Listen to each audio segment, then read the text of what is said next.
कि जगतिया में कोई नहीं अपना, कि जगतिया में कोई नहीं अपना, कोई ना कोई का कोई होई हो, जगतिया में कोई नहीं अपना।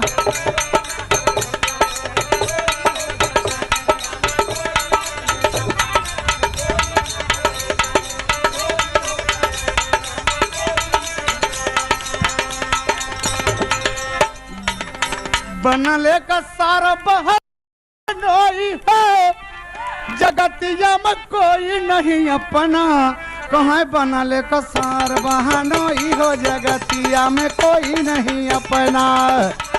बारे बुल्लू भैया